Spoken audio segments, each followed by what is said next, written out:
That is Levack and Goz. I feel like I just did a show. All right, so I am at Levack's Folly, my home.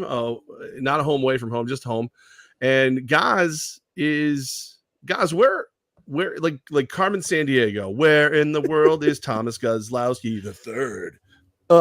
Here's what I'll say about my location. I would hope somebody can figure out where I am right now. It was revealed on the coaches show. I was gonna say, like, with the exception of people who've been in that room. Even I've been in that room, and it doesn't look like the room I used to be in. You're not allowed to say? I would prefer not to say, although I'd rather push the views to the coach's show because you and Coach gave me some very nice compliments, very well appreciated. To the respect of the people where I'm at, I'll let them get the exclusive. So if you're a sleuth and someone writes in where they think Oz is right now, I'll say it, but I will hold off. My plan was to say it. During the show, but right. I'm going to wait. Dressed like a nerd. Yeah, dressed like a nerd. You have a tie on. Are you gonna wear a jacket too, or just a shirt and a tie? Oh yeah, the jacket's behind me. Is it the same black jacket you wear to every game? That one was left at my sister-in-law's house, so this one doesn't have a top button on it.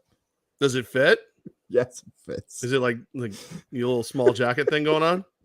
All right. Sadly, they don't have like a SpongeBob like fit for me. Can you get someone with who looks like a baby but has like square on top, short legs? So the question becomes who is the bigger nerd? You for wearing a tie, and if you watch the coach's show, you know why he's wearing a tie, or me? The first time in my life, I bought golf shoes. I own golf shoes. God, I own golf shoes. I'm gonna golf. I'm golfing so much I had to buy golf shoes. Who's a bigger nerd, me or you? In the comment section, tie face over there or golf shoe guy? Who's a bigger nerd right now? Who is it? Levack the golfer. I even got myself a club on Father's Day. I was going to pretend my daughter got it for me, but nobody believed me. And so who's a bigger nerd? Golfing Levack or tie wearing Tommy? I would still say, oh man, the golf shoe I never expected out of you. Yeah. I mean, at least like I found like kind of it's a nicer one. Like it doesn't. Yeah, that is actually really sweet. Our audio audience is missing it right now. How sweet this golf shoe actually is. That looks good. Show. Yeah, I don't like. It's gonna be funny too because I was always one of those guys. I'm like, who cares? Like, who cares about your stupid shoe? Just wear some old sneakers and be on your way, loser. And now I'm gonna wear them, and I'm like, I'm gonna set course records. It's gonna be great. You win one long drive contest, kind of, and all of a sudden, I think I'm a golfer. So here we go. I was convinced you're gonna hold up like the white New Balances, like the Air Dad ones. I thought that was what was gonna get lifted here. I had to dig to find some black Callaways. Yeah, that's what nice. I went for. So and you got the driver, and like you just showed, this is a hybrid. So this is for the fairway mainly, but it's a hybrid. The driver's on the way. So yeah, I feel pretty nerdy, but I'm not wearing a tie. I'll never wear a tie. So in the comments, tie wearing Tommy, golf and Levack. Who's the bigger nerd? That's what I want to know. Nerd off. Nerds. So. I want to talk about the coach's show. Speaking about nerds. I already did that. I'm on. I'm on to Carolina. Actually, that was the Columbus. Best coach's show of the season so far. That was fantastic. You were slobbering over the last one. What made this one so good? The last one was better because there was a lot of conflict on the last one. The last one was like you guys were walking in and you guys knew like, all right, bring on the criticism. We're waiting for it. That's right. We're ready. Hands? Want to get verbal up in his piece? What I loved about this week's coach's show is that I feel like at times Coach forgot he was being taped, which is the best thing you want as somebody who's hosting. You feel like you totally forget the camera's there. You've known Coach for 2 years. I've got to know him from a distance as well, but working with him and doing an interview, I feel like that's maybe the most open he's ever been. And he is very open with his content. That one was like, all right, I'm ready for everything today. Like this is a Reddit Ask Me Anything today on the coach's show. Yeah. Well, so you know how it goes because you do this with me too. And, you go through the comments and you try to find the comments that make the most sense for what you're doing. Just like when we did the radio show, you try to find the caller that fits the conversation the best. I always try to get everybody on, but you couldn't always take everybody because you don't want them to derail what you were doing. The comments were great. Even the mean ones were kind of great, but there was a point where they just like, it was kind of asked and answered like in legal terms. And so I didn't keep going to the well on ones like if people just tuned in and were like, how come you didn't talk about this? No, we already did. We covered that. And there was a point, so I wasn't going to go back to them. there's a point where, to his credit, Coach Manas goes, "Why are you protecting me? Are you shielding me from the bad comments?" I'm like, no, I would never do that, whatever. And he was like, "Don't." All right. So I went through, and again, I didn't like if two people asked the same question, I didn't like get both of them because you asked and answered kind of thing. But because he asked it, I kind of went where the meaner ones, and they weren't that bad. Like, I feel like people were pretty constructive, even the questions that could have been perceived as mean. But no, he asked for it, and I read them out, and he answered them, and I honestly feel like I have a better understanding of our team now. So I can only imagine for people who don't see these guys every day, how they feel. So Coach did a really good job, really, really good job. Except for the fact that he was on a phone, and joined me about 2 minutes late, but whatever. I'm going to make him run laps. It'll be all right. It'll be okay.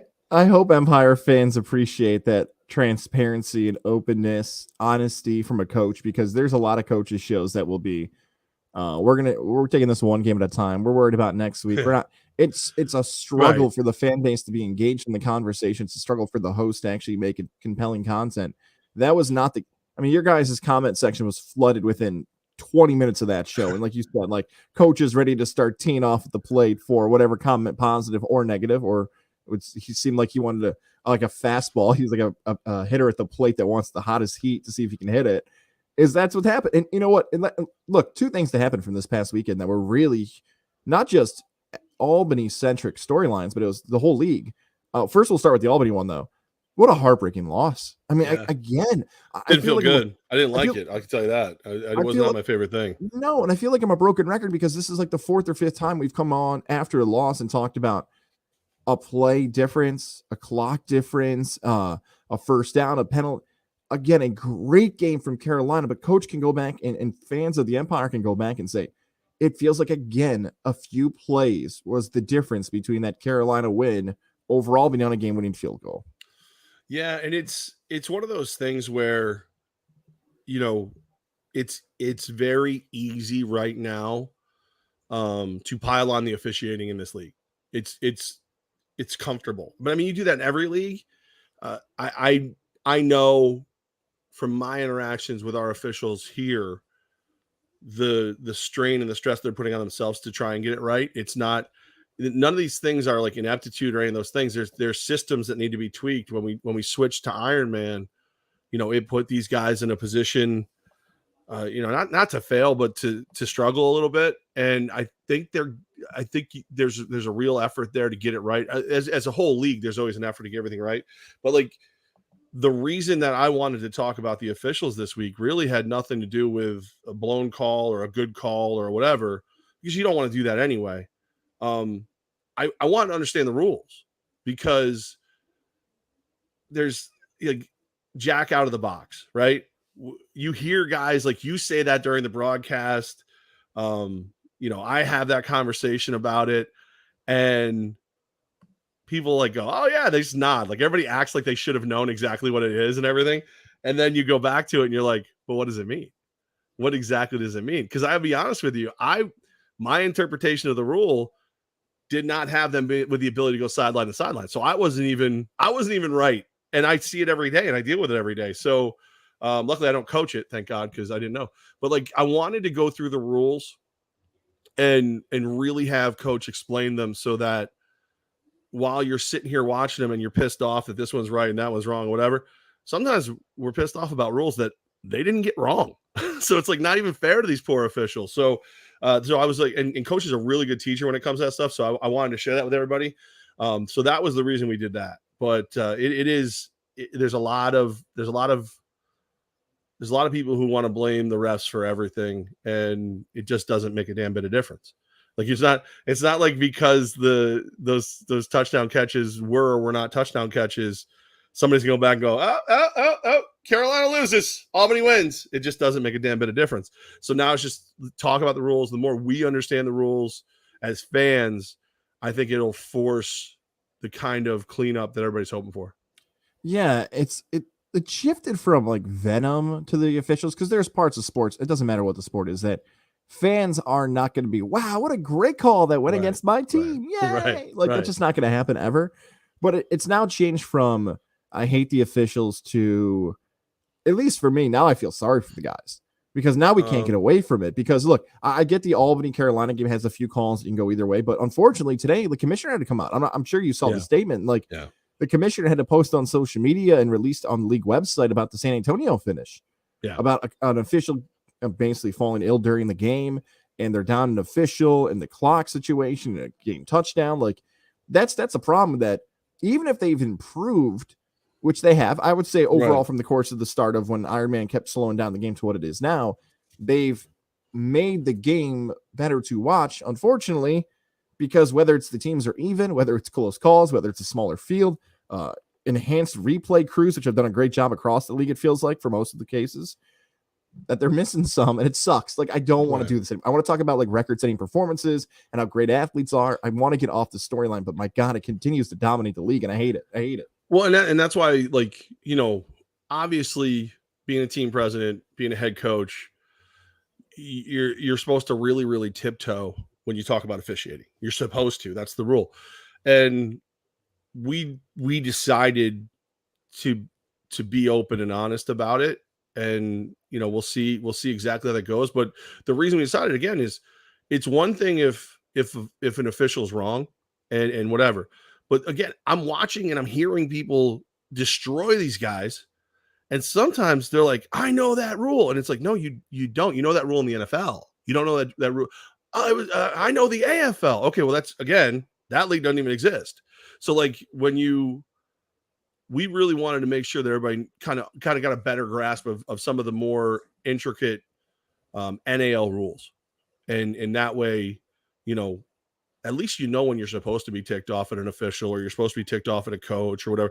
Because that's another one. Coach Manas has gotten so many challenges. He's won so many challenges this year. Everyone thought we had 2 challenges a half. and no, you have, if you got one, if you get it wrong, you only got the one. So it's a tough year to be an official. It's the spotlight's on you, and how the spotlight goes. The spotlight's on you. You see every blemish. So, then when you have a guy get sick or fall ill or whatever, or can't play, can't finish his job, people don't want to hear it. Where it's just as humans, what it's like when you get sick and can't finish your job. What it's like when you get hurt and you can't finish your job. So that's kind of why we decided to do what we did. Well, I kind of blindsided them, but it's what I do. But it's I think like I said, I feel like I have a better understanding of how the rules work now just after today's show. So hopefully it's good for other people too. And I know it's this league is always striving to get better. To be honest with you, Mike Korda is one of those guys who he does not shy away from tough conversations.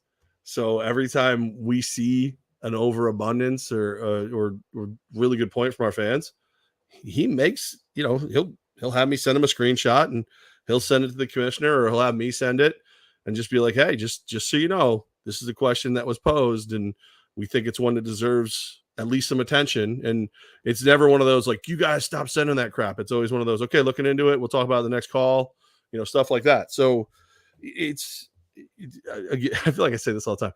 Do I wish we were perfect? Yes. Are we? F no. So there it is. But Carolina's really freaking good right now, though. Yes. Carolina's scary good right now. They're going through the same crap we're going through, and they're winning. So Carolina's the top dog right now in the NAL. They've done it. They've heard it. They went on the field. They've shown so far in 2022 they're the top team. They're likely on the path to the 1 Yeah, seed. but can they beat us 6 times in a season? Ha! They're on the path to the top seed, but everybody else is kind of mixed up from 2 through the playoff spot. Sunday is going to give it a good idea of where the Empire might land. You and I will do the pregame show, 10:30 to noon, Levack. Little kegs and eggs Sunday. Yes, the Goz show with appearances from Jeff Levack. One of my favorite shows to not be on. 10:30 to noon, and then 2 o'clock kickoff. Both banners going down. Albany Empire NAL.com for more information. I can get your tickets. Any other shout outs you want to give for Sunday that might be added to the list that people don't know? Kids 12 and under free as always. We're doing group ticket rates, select sections. First 200 through the door are going to get a rally towel. Crying Out Loud playing live at the block party starting at noon.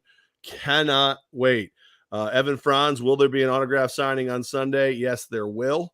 Same as normal. So we give the guys about 10 minutes after the final whistle to go, do what they got to do, talk to their friends from other teams, and then we'll have a 20-minute autograph session as per usual.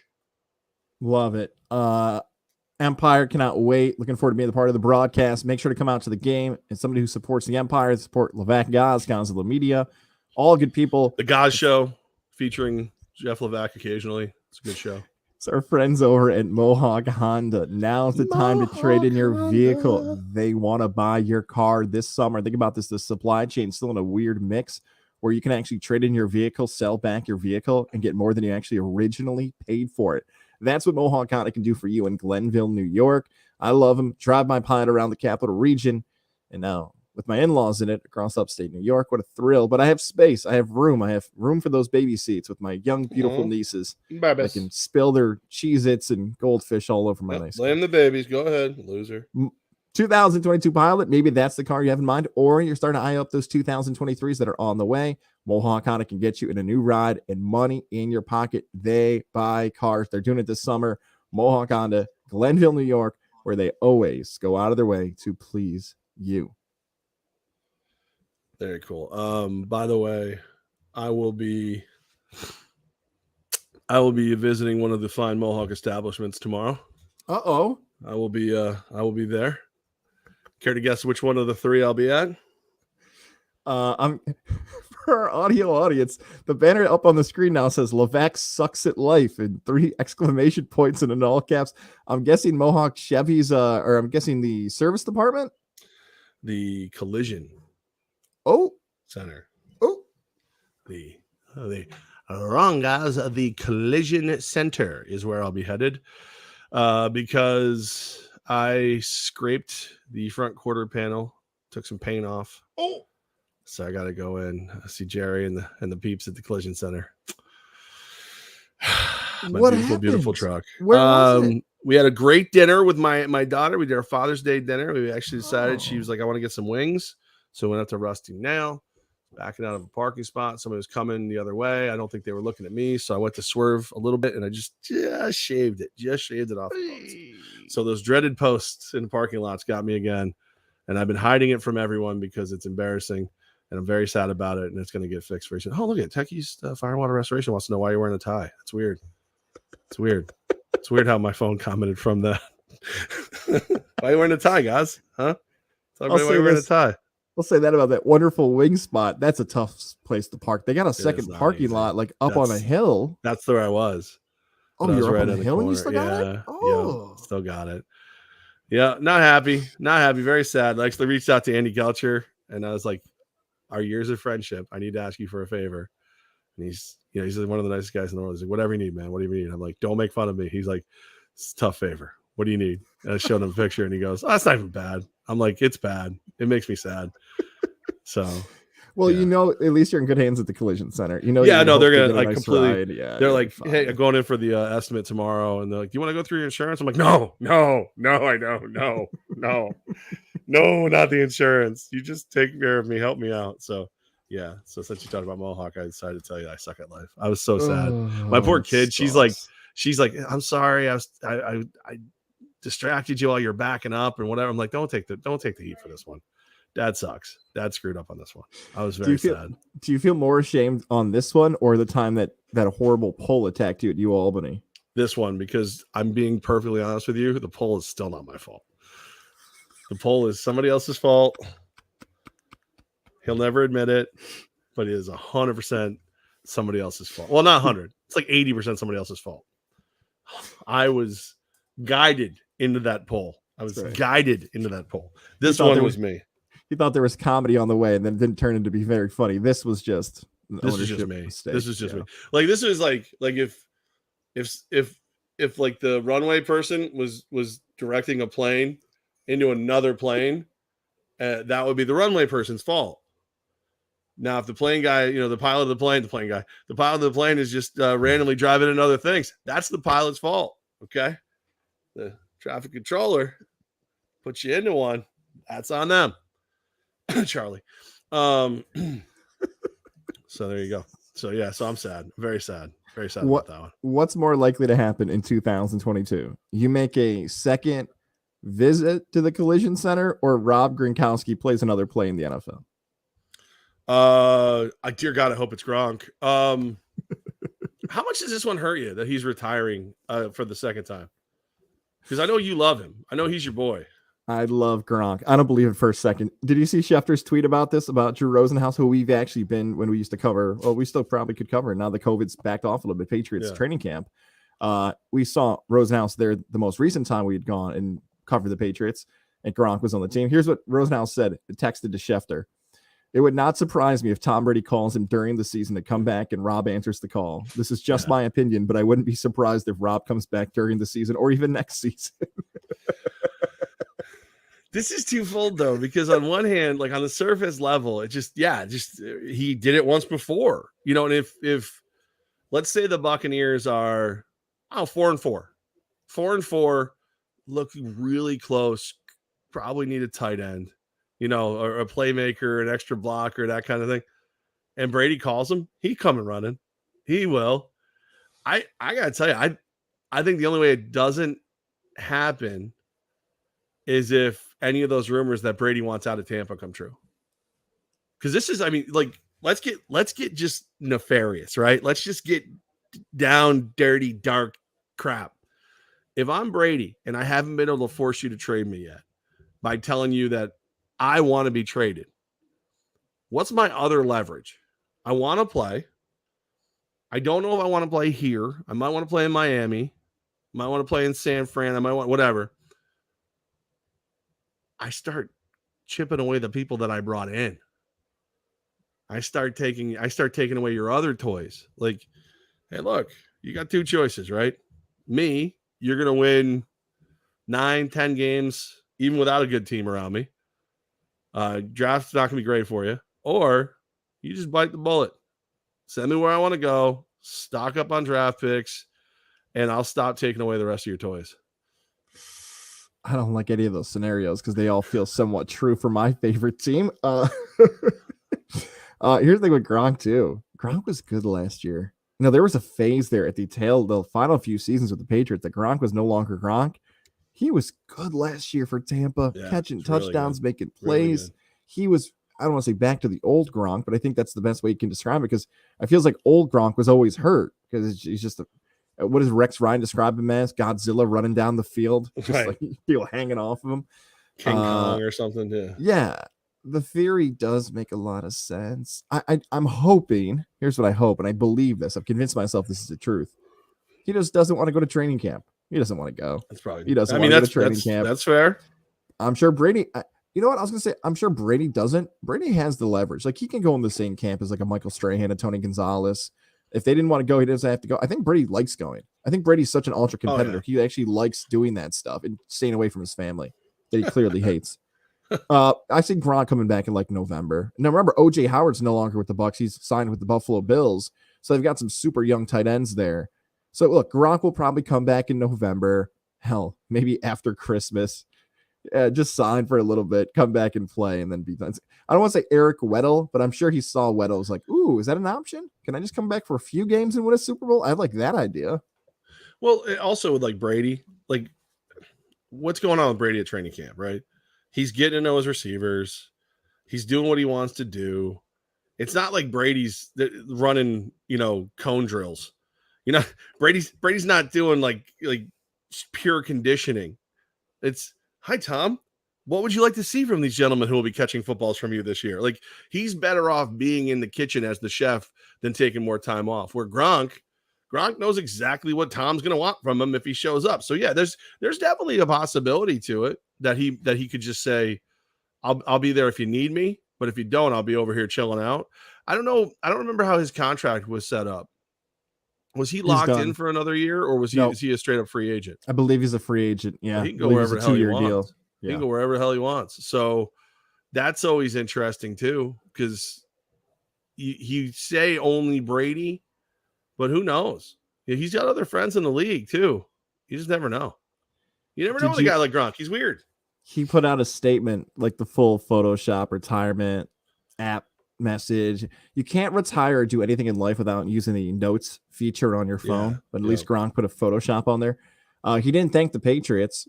Yeah, Boston didn't freak out about this one, right? Well, he already did that one. Right. Remember, he did that last time he retired. Mm-hmm. Brady, Brady owes them a better thank you, I think, is what it comes down to. I think it is. You know me, I always believe in the fans in Boston. I think they're a very smart group. I've got another NFL story for you here in mid-June, which is supposed to be the time where like there's the least amount of NFL talk. One of the weirdest times in sports, post NBA Finals, a few games left in the Stanley Cup, getting closer and closer to the All-Star break. But Levack, before I get to that other NFL story, I want to tell you about our friends over at SeatGeek.com. Whether you're going to NFL games this upcoming fall, maybe college football games, shows at SPAC, shows at the Ampney Theater, which is right down. Is it the Ampney Theater? Because I feel like that's too much of a Syracuse accent on that. My old stomping grounds on State Fair Boulevard in Central New York. If you're going to concerts this summer, I don't know.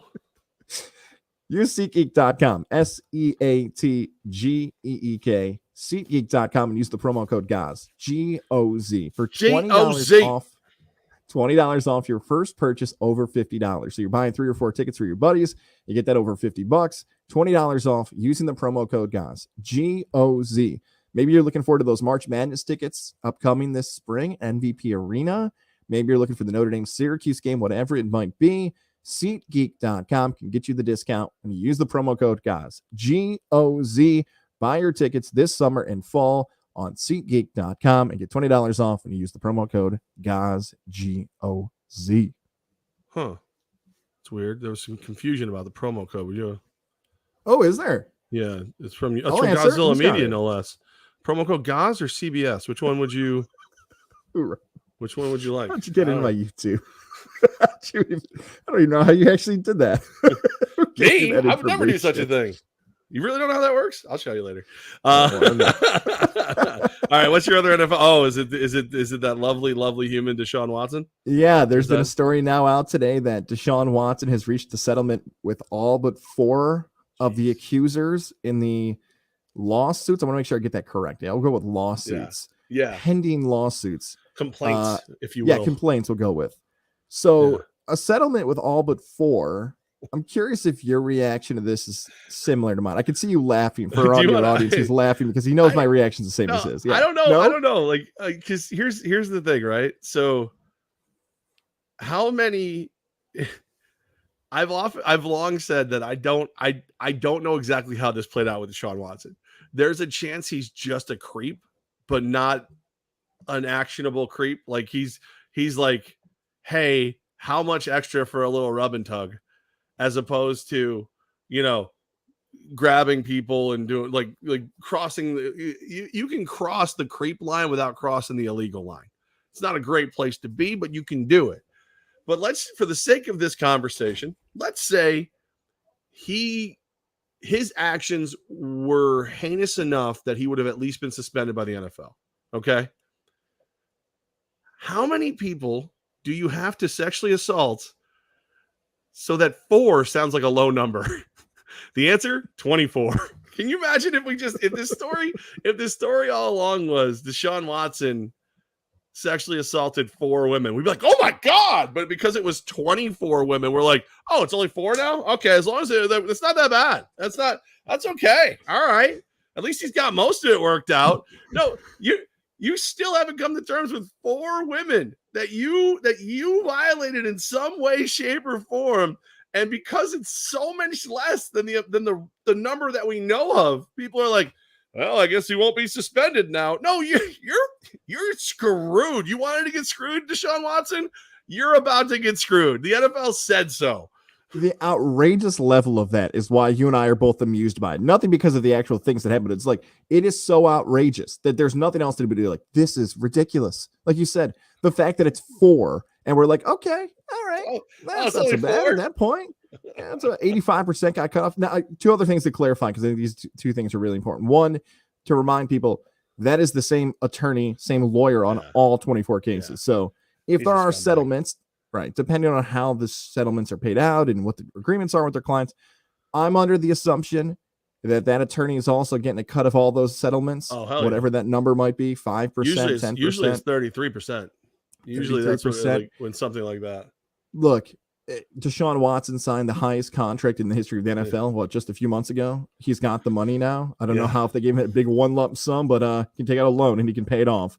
So it might just be an easy $1 million check for everybody. Make it nice and universal. Yeah.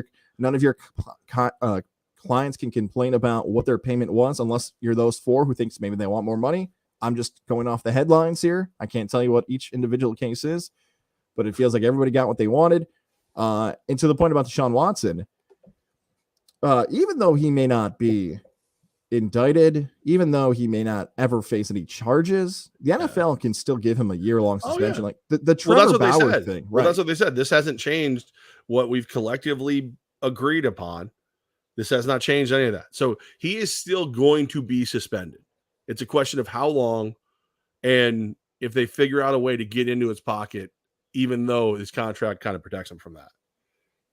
There's not going to be a punishment, by the way, that anybody's going to be satisfied with. Like, if he doesn't get, there are going to be some NFL fans that are going to say he should get the exact punishment Bauer did, which I believe is 2 seasons. I know it's in the appeal process right now, but I believe the original suspension was 2 years for Trevor Bauer.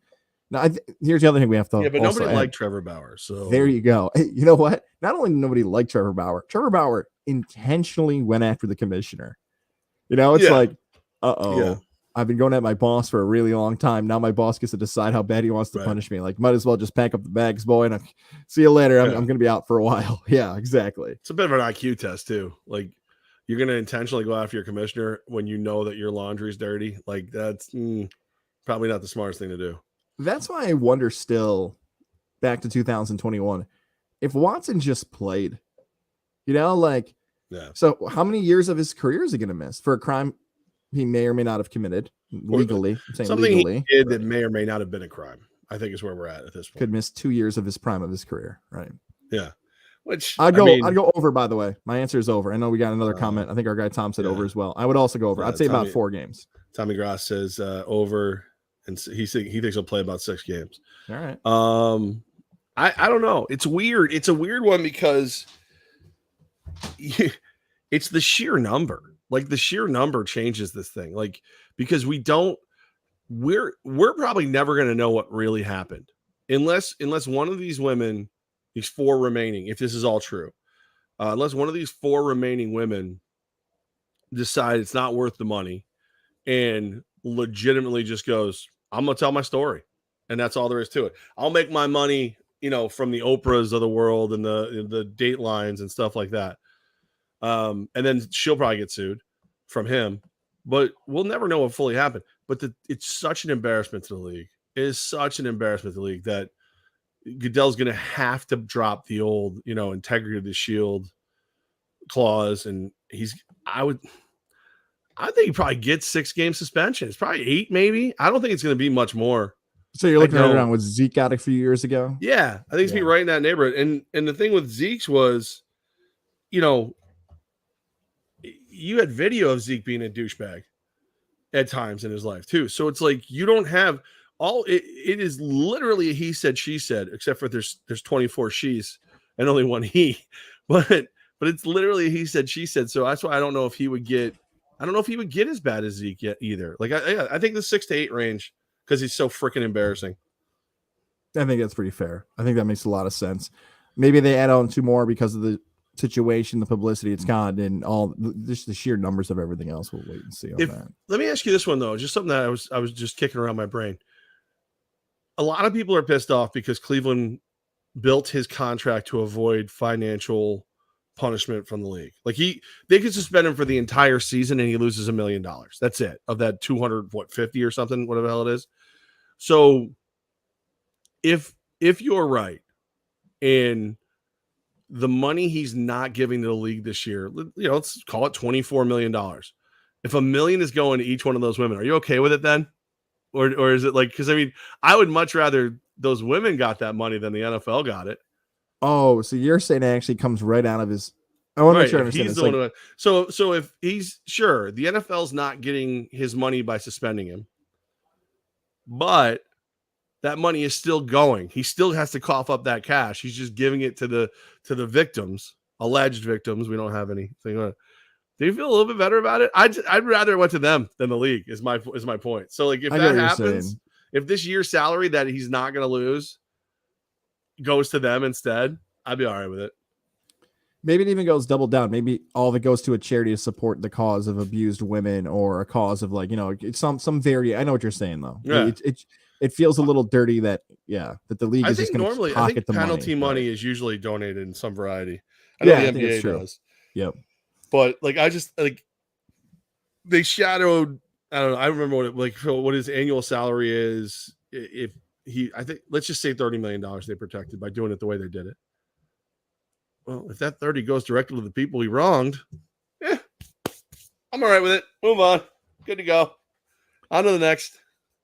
Contracts, movement, whether or not someone's going to have an interesting spot in 2023. All that stuff kind of ties into what our friends over at Johnstone Supply and Troy are bringing us this upcoming summer and fall. And that's New York baseball reports, New York baseball coverage brought to you by Johnstone Supply and Troy. Levack, you and I, before we hit the record button, we're talking about our homes, how we feel, sweating, heat issues, things like that. Johnstone Supply, is that a fan you have? No, it's my golf club. I want to go swing it. Yeah. 6th Avenue in Troy is your spot. There's your golf club right there. Johnstone Supply in Troy. If you're looking for your new AC systems, your new AC units, they've got them, those splitless ducts, Levack, right? DUCTS, not KS. There you go. Young son says. That's right. Johnstone Supply in Troy, your spot. Shout out to Kev and James and Tom and Birdman. Also, our guy George, man. I got a call from him the other day. Shout out to those guys. Always doing a great job. Johnstone Supply in Troy, proud sponsor of New York baseball coverage this spring, this summer, this fall, whatever season it is right now. Go out, get AC units, make your house cool this summer. You want to stay cool in the hot weather. You don't want to sweat like pigs. Johnstone Supply and Place. Check them out on Facebook. Always some great updates and social media and more. 518-272-5922. That's the number. 518-272-5922. Johnstone Supply. What do you mean New York baseball reports? On here? On this show? Yes. Wait, you're selling features on the freaking show? You're not even telling me? No. What do you mean? Johnstone Supply and Troy's always been a favorite of the show. You're like a baseball report.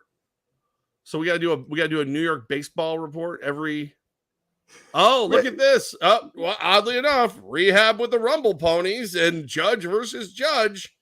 Here we go. Let's talk New York baseball in a forced segment from Goz, much like the forced cool air from the split system that you can get at Johnstone Supply. Baseball really heating up, just like a John Goodman furnace would from Johnstone Supply.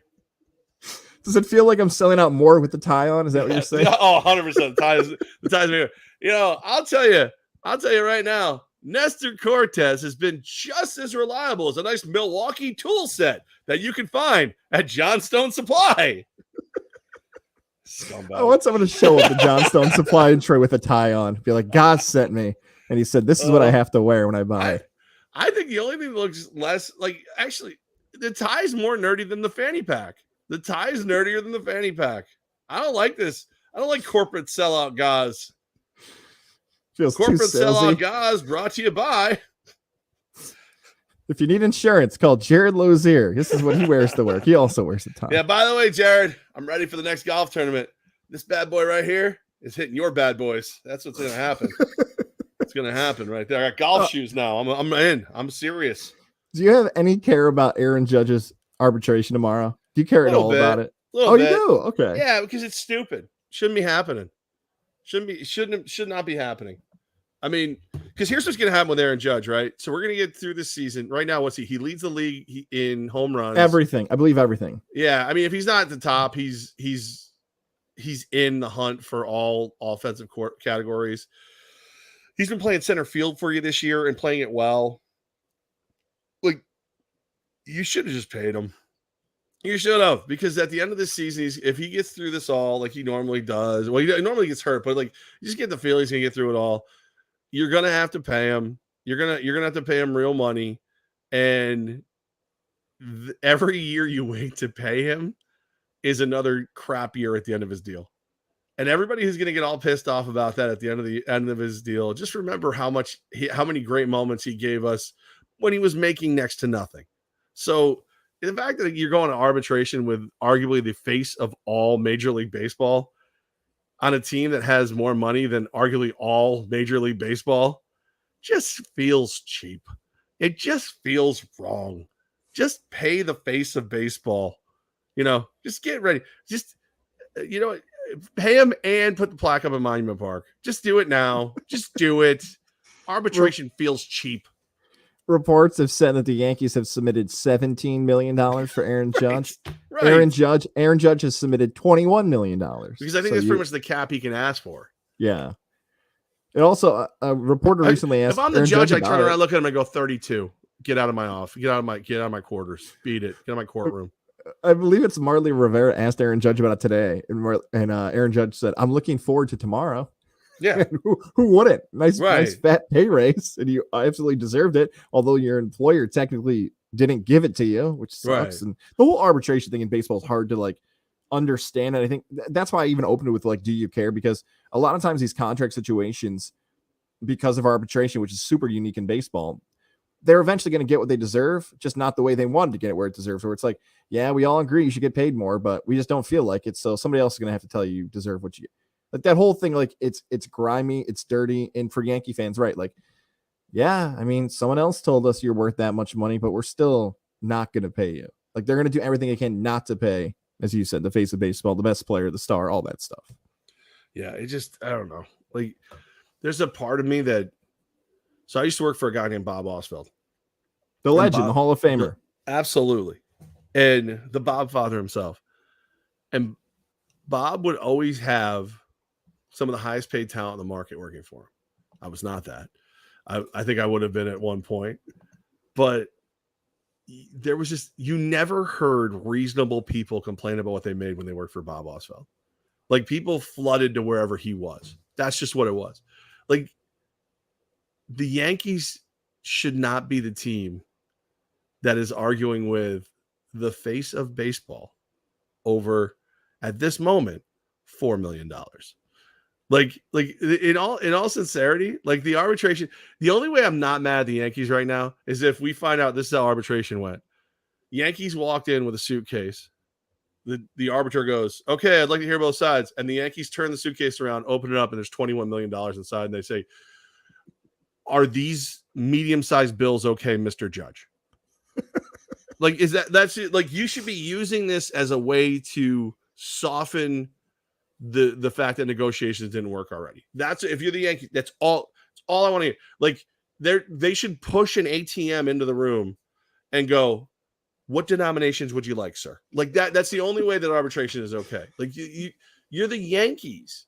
You shouldn't, and you didn't go out and get major talent in the offseason. One, because this team is stacked. I said that before. I was right. But two, because you led us all to believe that money was going to Judge. So how can Judge, and even at $21 million a year, isn't he, where does that put him on the team? He's probably still the fifth highest paid guy on the team at that point. I was going to say top 4 or top 5. Yeah, not at 1. When you were explaining that, 1, he's definitely not 2. No. When you were explaining that scenario, it had a lot of deal or no deal vibes to it. I know we mentioned that in the last show. Yeah. All right, Aaron Judge, you get to pick one case, and it has $21 million in it. What case would you? Oh, okay. I'll take that one, please. Well, this is easy. Yeah. How great would that? That's the other way. Markle's got it. Yeah. It's okay if they go, "All right, Judge. Oh, sorry, the banker's calling." And the banker knocks the window out instead of going being a silhouette and goes, "Give him the freaking money. He's the best player in baseball. 66 home runs he's facing for. What do you need?" Right. Freaking guy's amazing. And guess what? He hasn't done. He has not talked shit about you. And he could. And he probably should. Give him the $4 million. You know what? Hal, give him a kidney right now. Here's a knife. Give him a kidney. Randy Levine, your eyes on there. Let's go. Let's get no. And the arbiter should sit there with a spray bottle. Bad. No. Shut up, Randy Levine. Because that's the thing. Remember, the Yankee fan, Randy Levine's going to be in that damn room. Randy Levine broke Dellin Betances. Randy Levine was the one who sat in arbitration with Dellin Betances and went, "Not going to pay you like a closer because you're really just a seventh inning guy." And Dellin Betances was never the same. He is never the same since that moment. Never.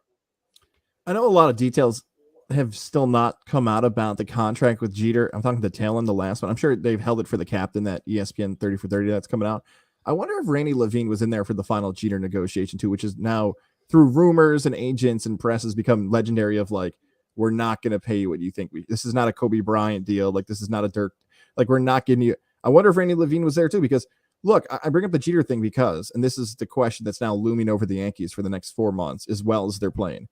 Will Judge ever get pissed off? Because like, just because he's not saying anything doesn't mean he's not pissed off. Maybe tomorrow's the day where it's like, you know what? That was bullshit how that went down. Like, now I'm pissed. Now I'm pissed at the end. I hope that's not the case for Yankee fans. That tomorrow is what you just laid out. Yep.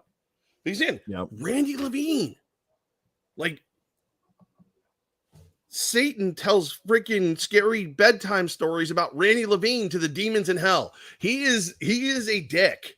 Like, I'm sorry. I've never heard a good thing about Randy Levine. And they call me Pinstripe Pants for F's sake. Randy Levine is the guy they send in when they're like, nobody wants to get blood on them. So let's just send Randy. Randy loves blood. Randy is the contract. Like, you're the soup Nazi from friggin' Seinfeld. Randy's the contract Nazi. No contract for you. Like, he's going to be in that room, everybody. I don't like Randy Levine. I don't like him. We're less than an hour here. If you're listening on a replay on Wednesday, we're about an hour away from Max Scherzer making a rehab start for the Binghamton Rumble Ponies at 6:30 tonight. Not in Syracuse, not in upstate New York. The Rumble Ponies got the two-eyed freak Max Scherzer instead. Where are the Rumble? They're in Binghamton, right? Binghamton, the Binghamton Rumble Ponies. Home of the Speedy. I don't know if have you ever had a Speedy? I've had it at the Joe. Joe Bruno delicious. has it.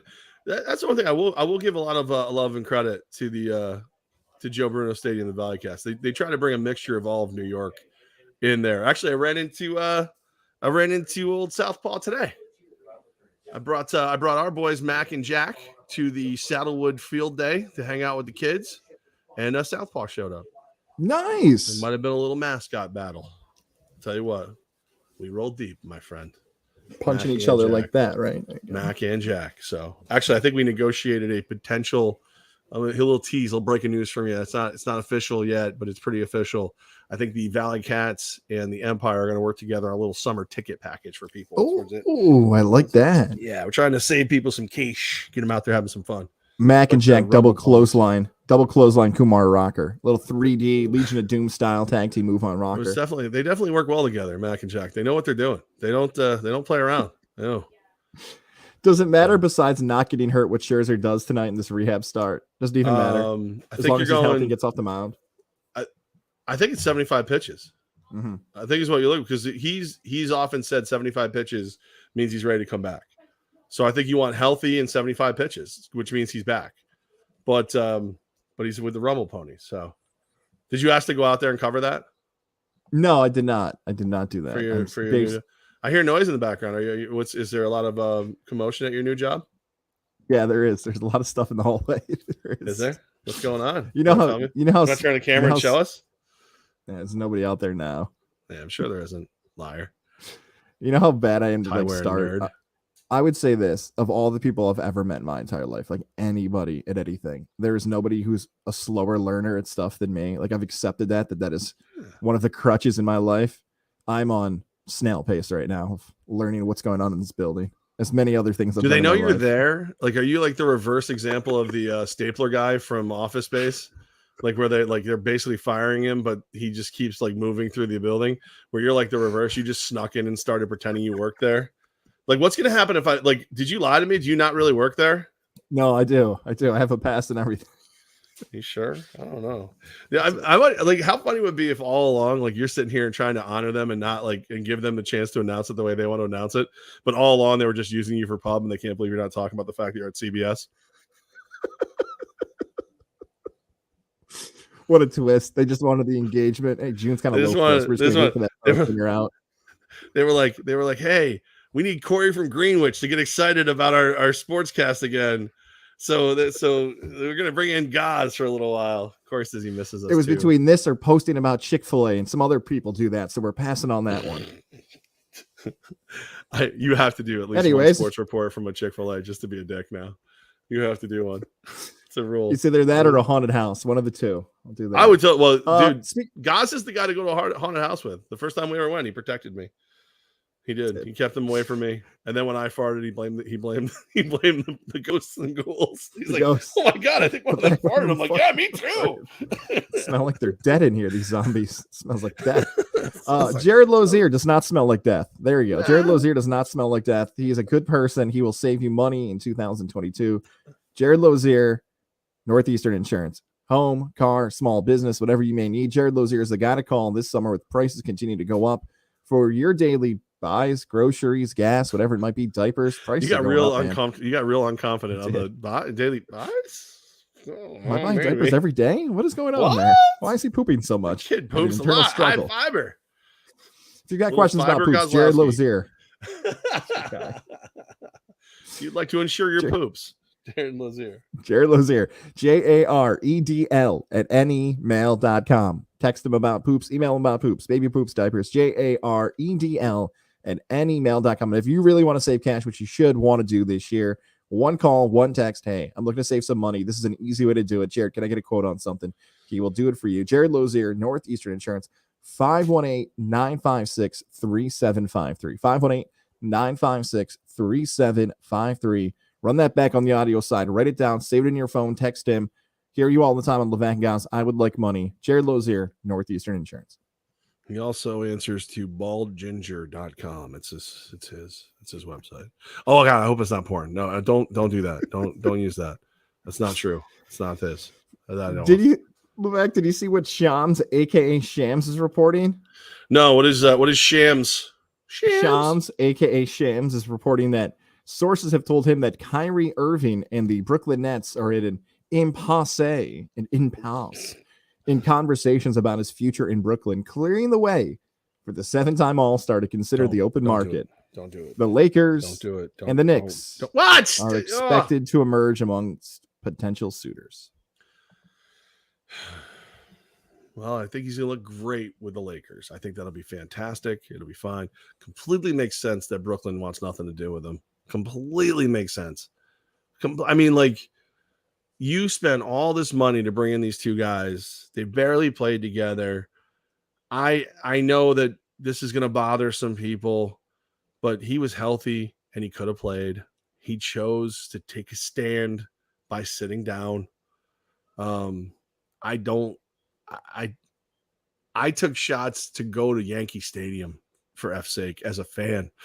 So I'm just going to tell you, I don't want him as a Knick. I don't think he's a basketball player anymore. I think he's an activist. And the world needs activists. Focus on that. But if you're going to get $30 to $40 million a year to be a point guard in the freaking NBA, calling me crazy. I think you belong on the hardwood. And I don't think this is a Knicks team that could handle that kind of crazy. Look how much better the Celtics got after they flushed that turd. I mean, he plays really well with LeBron. LeBron will get him the ball. They'll take turns bringing the ball up the court. If he actually wants to win at basketball, he needs to go to the Lakers. If he wants to cash in and ruin my sports life for yet another NBA season, he'll go to the Knicks. That's it. I'm going to use a popular Knicks fan to kind of describe Kyrie and how I feel about him too. Remember when Stephen A. Smith had the line of, remember when Russia invaded Ukraine and I truly wondered if Kyrie was going to sit out? Like, he really thought about that. And, we could joke about it, but like, it's a true thing. Like, was Kyrie going to sit out because he was emotionally hurt by the idea that Russia had invaded Ukraine? He had gone to that point where it's like, I like you said, doesn't want to be a basketball player, just wants to be a politician, wants to take these stances, which God bless him if you want to do that, but it still interferes with your actual professional job. It's hard for your employer to continue to have trust in you. Totally get that. Yep. Here's my new thought on Kyrie, though. And I'm not a Kyrie fan. I don't like him. He's probably my most despised athlete at this point because of the nonsense and he's up there. The damage he does to his actual league. Here's a comparison. And I'm sure you've had many people, if not you in your life.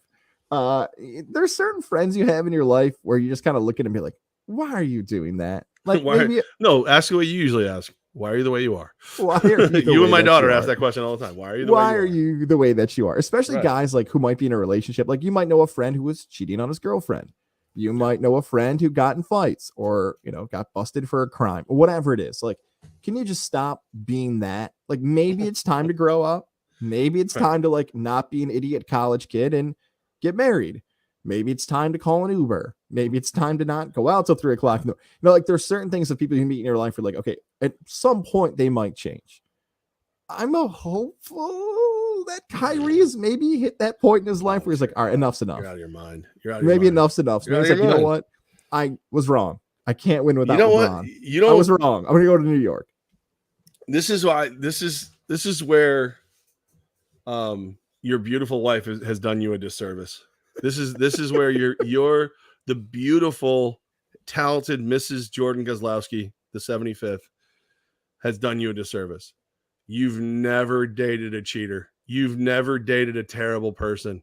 You've been with the same beautiful, amazing, loyal woman your entire life, because the way you're talking about Kyrie is the way the rest of us talk about that woman that we love when we shouldn't. It's like, yeah, no, I know she slept with all the groomsmen, but I feel like she's really turned it around now. Like, no, she a hoe.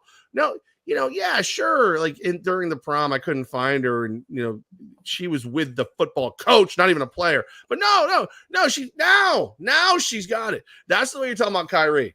Kyrie has been an asshole multiple stops, multiple times.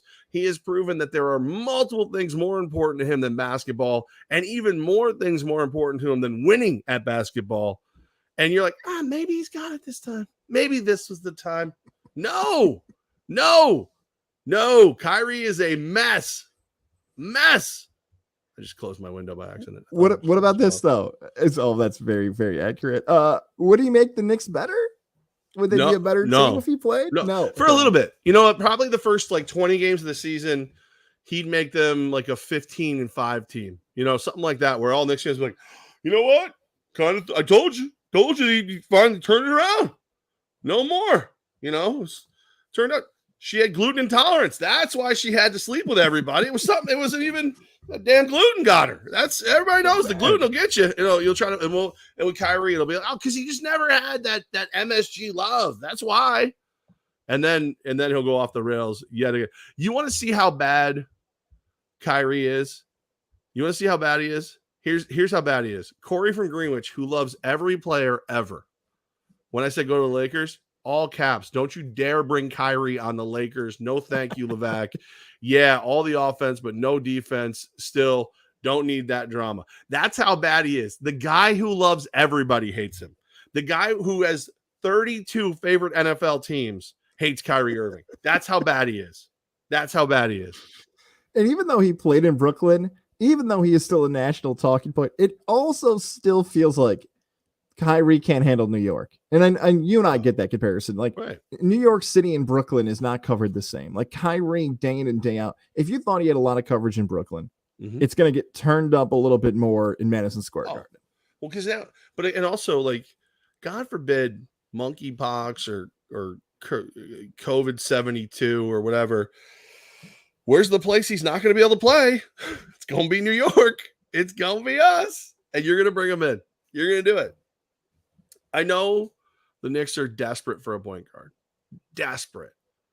Don't be so desperate you try to make a whole housewife. It ain't going to work out. It is not going to work. Let him go. The only guy who's ever had real success with him is in purple and gold. And if there's any chance of him learning anything, I think you got to go with it's better to win with LeBron than be a villain and a piece of crap without him. But I don't think it'll be real, but I think it's the best chance you have of Kyrie actually contributing to a championship squad is in LA. It'd be really nice too. You mentioned the point guard. Maybe in the NBA draft that's on Thursday, maybe the Knicks say, screw it. Like, we'll just go with a player in the NBA draft. Like, there's a guy named Johnny Davis, who's a nice player, could play a little point from Wisconsin. That'd be nice. Maybe, Keegan Murray from Iowa. I know he's a little bit taller. He's not a traditional point guard. It'd be nice if somebody just popped up and be like, all right, point guard, we'll take him. Great. Wonderful. But you and I thought by 2022, post the world being changed by COVID, that especially you had this before I did. Why has the NBA draft become so unwatchable. It is so brutal, Levack. It's so tough to watch on Thursday now. Oh, God. Yeah, it is terrible. And I'm hearing a lot of noise that the Knicks will not be in the draft, that they will package all this crap together and they'll go get a point guard somewhere else, which fine. I don't care. Whatever. I refuse to believe the Knicks will find the right guy until I see 5 on the floor that actually makes sense. And you notice I said 5 because I don't believe they can put a bench and starters together. I don't believe they can put starters together. But yeah, the draft is just no one. Please let this be an impassioned plea from me. If you're watching on the Techies Fire and Water Restoration Facebook page, Godzilla's YouTube, you're listening Apple, Spotify, or your friggin' T-Mobile smartphone, whatever the hell. I don't care how you're listening. I don't care how you're watching. Don't watch the NBA draft. Don't watch it. Because the only way they're going to fix it is if we don't watch it. Don't watch it. You can watch, have your ESPN app open and, put on Twitter and see what the picks are. Do not watch it because they will not fix it until you stop watching it. And that's when to grow on.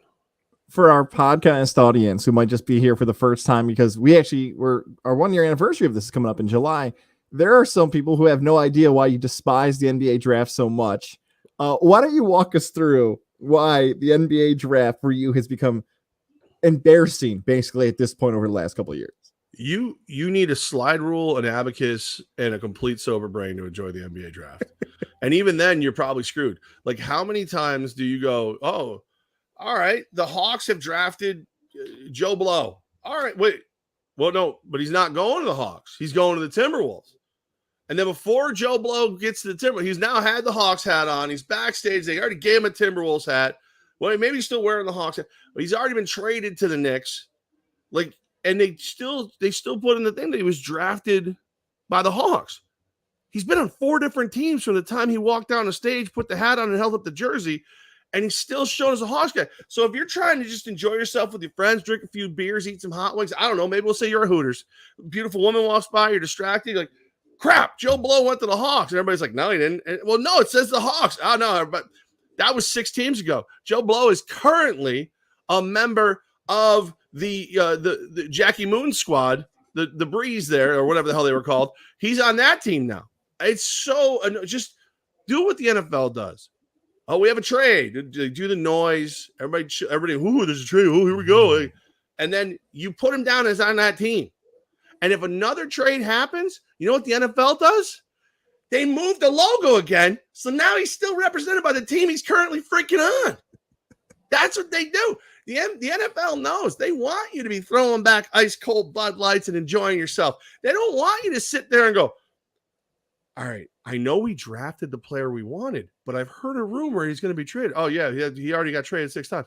Damn it. No, I hate the NBA draft. It's the worst. Do you think no, all that is exactly why it's basically dead at this point. It's for a television product on ESPN, it is a horrible watch, which makes me wonder this. You compare it to the NFL draft. What the NFL draft has done incredibly well, especially the last 7-8 years since they moved to Thursday night. And by the way, the move to Thursday night, there's people like Chris Berman, Trey Wingo, others who covered it forever. Terrible idea. This is they'll admit it. Whoa, we were so wrong about the NFL draft getting moved to Thursday and actually working. What's happened for the NBA draft too is that guys like Woj, Shams, Mark Stein, all the NBA insiders will run to Twitter and they'll post the picks and they'll ruin it. Now, some would say that's what ruins it because I can know 6 picks before one pick hits TV. And it's why don't I just watch the draft on my phone then? ESPN's behind what I am. So ESPN's in a spot where it's okay, how do we handle it? Do we just go as fast as the reporter goes? No, that doesn't make the teams happy, the sponsors happy. We learned this. I think Sal Capaccio from the Bills told us this. The reason why teams like to leave as much time as they can, they go the whole 10 minutes, is because it's free advertising. Right. You get your logo up there. Exactly right. But I wonder if yes, that's the worst part. I wonder if the NBA draft coverage just has to be different. You just need digital only. All right, Woj is going on the ESPN Plus app. If you want to watch at your pace, he's going to break all the stories there. They're going to have Woj in a cage. and he's just going to jump out and be like, I got the 9th pick, even though we're on 4. Like, maybe it's got to be on YouTube. Maybe, I don't know, Pat McAfee's got to run. Barstool. Maybe that's it. Maybe like the traditional TV broadcast of the NBA draft in particular just doesn't work anymore. Like, you just need something. Like you said, it takes, look, I can do it right here, right?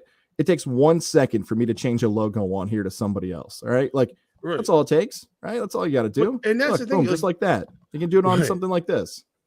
But that's the thing too, is like, if it was accurate information, I'd be willing to not pick up my phone every 5 seconds. The year of the home draft for the NFL, you, me, and Boston Dan watched the draft together on FaceTime. I was at my home watching my TV. You were at your home watching your TV. He was at his home watching his TV. And we were all like a bunch of little girls on our FaceTime. Oh my God, did you get you on it? Oh my God, that's so great. Oh my God, I did too. Oh my God, oh my God, oh my God. And like, it was still good. We foregoed using our phones for information, the fastest information, because the draft product was entertaining enough and we could still watch with our friends using those phones. The NBA draft product is so confusing that you need your phone. You need to get ahead. And then you need to see the quick Woj, how many characters is it now? Is it 240? 240? Yeah, like that. You need that because Woj will break down Hawks draft Joe Blow, trade to blah, blah, blah for this pick and this pick. Because the NBA ain't going to tell you. NBA is going to go, Joe Blow's a Hawk. And then, but he's not. But he's freaking not. He's not a Hawk. Joe Blow was never a Hawk. Sorry, Joe Blow. I want to give love, even though I just knocked their logo off of our visual side, to Lily and David Fine Jewelry, which is located at the shops of Wilton off of Route 50. Stop in, say what's up to Alyssa. Hi to David. The summer's here. Maybe for you, the high school graduations this weekend. Take care of somebody special in your life. Maybe it's a young niece, your daughter. A nice piece of jewelry would go great with her soon-to-be plans for the upcoming summer. Maybe the son, the nephew wants to get that watch. Lily and David Fine Jewelers is a spot for those great graduation gifts. If you've got an anniversary this Thursday, all right, good reminder there. This Thursday, if you have an anniversary, Lily and David Fine Jewelers can help you find exactly what she's looking for her style, her fashion. And for some of you, you can start your anniversaries by buying the engagement ring and the 2-for-1 wedding band sale at Lily and David Fine Jewelers. I cannot believe it's going to be 5 years in July that I proposed to my wife. I bought the ring at Lily and David Fine Jewelers, and they've always had my back since. And you love having people in your corner when you're making those big, important life decisions. And Alyssa and David and the crew there will help you make that big purchase, and you'll continue to go back for those anniversaries, birthdays, and more. It's Lily and David Fine Jewelers, Route 50, Shops of Wilton. We love when you can support family-owned and operated businesses like Lily and David Fine Jewelers and people that we love. Check them out this weekend and this summer. Lily and David Fine Jewelers, Route 50, Shops of Wilton. So the NBA draft is Thursday, but that's also your anniversary. Is that what you said? Yes, and my son's birthday. And you all together? That's right. How wild is that? That's crazy. He was born on the 2 years to the day after we got married. Does she get a better anniversary gift because you got that sweet, sweet TV money now? We get paid every 2 weeks, so not yet. All right. Should have had me negotiate your deal. I get paid weekly. Very weekly. Oh, sorry. I think I've done enough talk about contracts on Goz of the Media. That's fair. Yeah. I wish you'd known that before. It saved me some trouble. I've actually had people log out to me and go, so what happened? I'm like, seriously? You didn't go listen? I mean, yeah. And by the way, our Q&A at the end of the day is like filled with those comments this week. What is going on, guys? Like, yeah, what do you mean? I got Nick Monty wrote, miss hearing you guys on there. I got another one from, I think it was Patrick on Facebook. Wait, they're not on there anymore? Yeah. Well, Donovan, shout out Donovan. Donovan was talking about Abraham Nova, who, by the way, lost and got knocked out cold. Feel for Abraham. Got knocked out, man. Dude, he got. So here's the thing with Abraham Nova. Donovan, shout out, birthday twin, man. Always giving us love. He watched that Abraham Nova fight, and I believe, it was Joe Tessitore. Yeah, Schenectady Zone. Tessitore was on the call, and Andre Ward, who just got in the Hall of Fame, is like, hey, I talked to Abraham Nova before the fight. He was a little too confident. He's bigger, stronger, faster. He said he had no worries about this fight coming up. And I told him, like, he's the guy you're fighting, Ramirez, is a 2-time gold medalist, right, in the Olympics. It's like, I'll be fine. I'll be okay. Knocked it right out cold. Feel for him, man. I want him to go undefeated and get a title shot, Nova. But he's still might.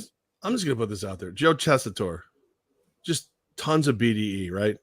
Like, he's just got serious big dick energy, right? Like, he just does. He just walks around like he's comfortable wherever he is. Yes, he does. I believe he actually used to work here. Oh, really? I didn't know that. So I think he did. I didn't know that. I could be wrong about that. I'm pretty sure he did though. I can't believe you work in the same place where your rival Doug Sherman worked. I've set up a shrine for Doug over here.